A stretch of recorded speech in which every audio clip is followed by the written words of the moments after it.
salaamaaleykum suñ mbokk ak xarit yi seetaan seen canal YouTube Gueye Studio maa leen di nuyu di leen ziar bu baax a baax waaw su fekkente ni abonné go nag ma lay ñaan nga abonné ci seen bi da ngay cliquer ci bouton bu rouge bi ñu bind s'abonner après dina am benn cloche notification moo nekk ni nga activer ko nga aj ko ci kaw def ko toutes les vidéos bu ko defee loolu mooy tax nga mën di jot suñu vidéo yi saa buñ ko dugalee YouTube dina la envoyer notification xamal la ni Gueye Studio dugal na vidéo cloche bi nag bu leen ko fàtte di activer am na solo loolu mooy tax ngeen di jot vidéo yi fu ngeen toll.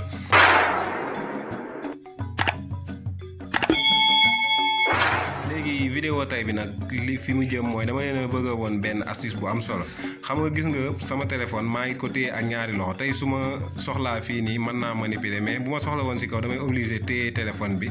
aj sama loxo nii ci kaw léegi-léegi da ngay tëdd di manipuler sa téléphone yu mel noonu daf lay déranger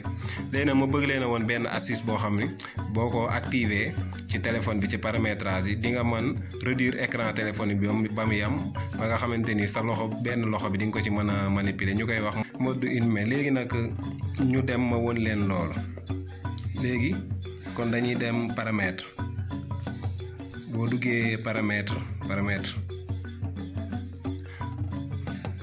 da ngay glisser nga xool fonction avancée moo nekk nii après nga dugg soo duggee soo xoolee am na mouvement et geste moo nekk nii fii ngay dugg léegi nag boo gisee boo xoolee fii am na mode utilisation à une main moo nekk nii ñu dugg fi léegi boo xoolee dañ ko désactiver nii après nga activer ko ci kaw ni léegi am na ñaari option dinaa leen woon ñaar yëpp léegi bi ci njëkk nii fi la nekk mooy mouvement léegi su nekkee mouvement pour nga wàññi écran téléphone bi gis nga da ngay teg sa loxo nii ci koñ bii nii nga glisser gis nga xam nga écran téléphone bi ni mu wàññeekoo léegi da ngay mën a booy manipuler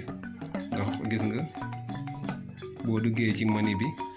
benn sa ak sa benn loxo xam nga gis nga téléphone ni wàññi ko tey mën ngaa dugg par exemple su ma doon dugg calendrier gis nga benn loxo bi gis nga ba tey damay amaat pour def retour gis nga option yëpp a ngi nii bu ko defee benn loxo bi di nga si mën a manipuler téléphone bi c'est simple su fekkee ba nga koo dindi tamit gis nga fii rek ngay laalaat gis nga mu deel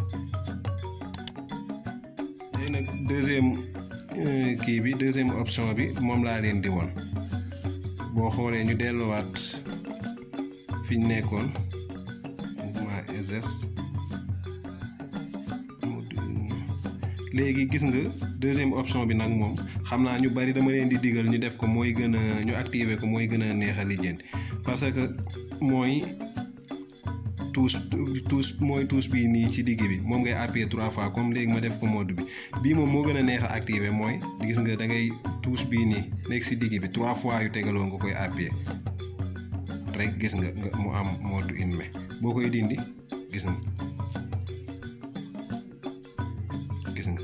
bii moom moo gën a neex a lijjanti kon tey loolu lañ leen indiloon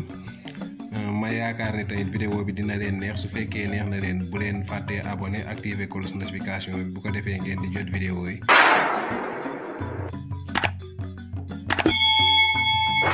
bu ngeen yaakaaree tamit ni ñeneen mën na cee jariñu ngeen partager ko ci réseaux sociaux yi ñu ngi leen di sant di leen gërëm di leen jox rendez-vous fan yi ci beneen vidéo incha allah